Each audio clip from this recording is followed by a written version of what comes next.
Hey, what's going on with you guys, man? We're coming at you guys with a quick video talking about prop bets for the day that I really like. Getting this video all kind of late. It's probably not gonna even be 5 o'clock till this video comes out and the game starts at 7.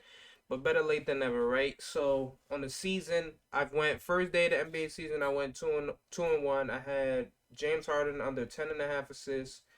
Westbrook under 9.5 assists. I figured there's no way Westbrook is getting 10 assists with LeBron on the court in the lack of floor spacing. Um, and then I had Melo going under 3.5 rebounds. He finished with 4, so I went 2-1 the first day. Yesterday I went 3-1. I had Jokic going under 11.5 rebounds. He cashed on that. Um, had Isaiah Stewart under 9.5 rebounds. I had Jaylen Brown over 19.5 points. That was my lock of the day. That line was way too low. When you see lines like that, you gotta take them for sure. And then I had what's the last play I'm thinking of? Then there's one more. I had Isaiah Stewart under, Jaylen Brown over, and I had damn. What's the last play I had? I'm tweaking, but I can't even remember it off the top of my head right now. But it's neither here nor there. We're gonna get into today. It was 3-1 regardless, nonetheless. So, I got three plays that I really like today. The first one I'm gonna start with. The first game of the day: Dallas Mavs versus the Hawks. I really like this right here. We're gonna go to it. I like Luka Doncic under 9.5 assists. Now, there's some key reasons to why I like this. First of all, this game is on the road. We got home crowds back, so we'll see how the teams adjust to shooting again. I mean, no, basketball players can play anywhere, but it's a little different when you're in that atmosphere. And the Hawks have become a team that they're gonna start packing out games since they're a competitive team now, and they got the fan base behind them. But in Doncic, 6 of his last 7 games where he played under 34 minutes, and yes, I'm projecting him to play under 34. First game of the season, I'm not sure. Like he just blows it out the roof where he comes out and plays 36, 37 minutes. I'm projecting him for 30 under 34. So if he does get over 34 minutes, this bet probably flops. But I like in 6 of the last 7 games where he's played under 34 minutes, he hasn't gotten over 9.5 assists. Now the highest he's got to 9, I think, in at least one or two of those 6 games. So he has been pretty close a few times, but for the most part, he hasn't gotten there, and that's just last season. Now, of course, there's not gonna be too many games where he plays under 34 minutes, but with this being the first game of the season, I really like this. The Hawks and Mavs are also bottom 10 in pace last year, so they didn't play with a lot of pace, not a lot of up tempo offense. They kind of were a half court team.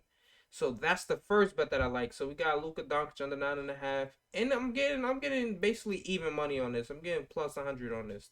That's why I really kind of like it too. It's just the odds, not a lot of juice on that. So we go to the next game. I got this one from Milwaukee.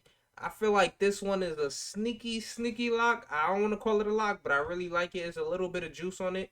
But I like this Pat Connaughton over 9.5 points.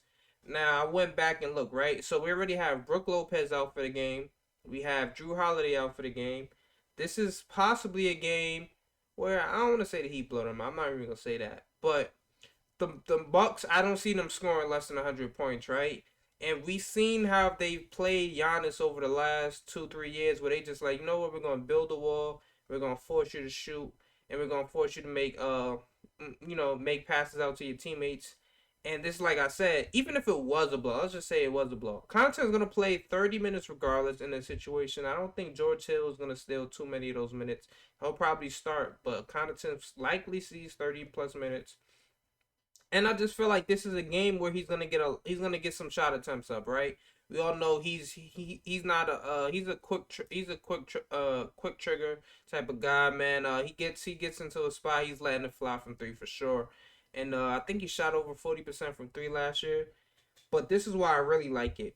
If he gets these numbers of shot attempts, he's most likely cashing it. So in 8 of his last 10 games where he had at least 8 shot attempts, he scored double-digit points. So that's already at the over 9.5 that we need.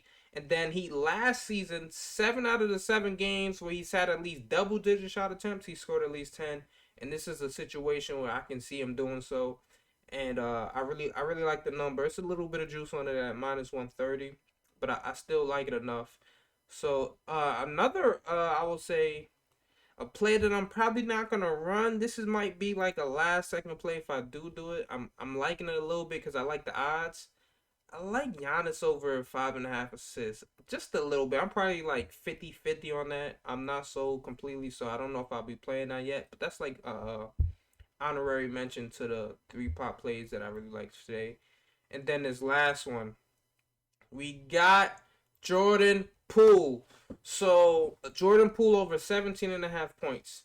Now last game I didn't like the minutes that he played last game. I did assume that he would hit over the 18 and a half points that I think it was last game.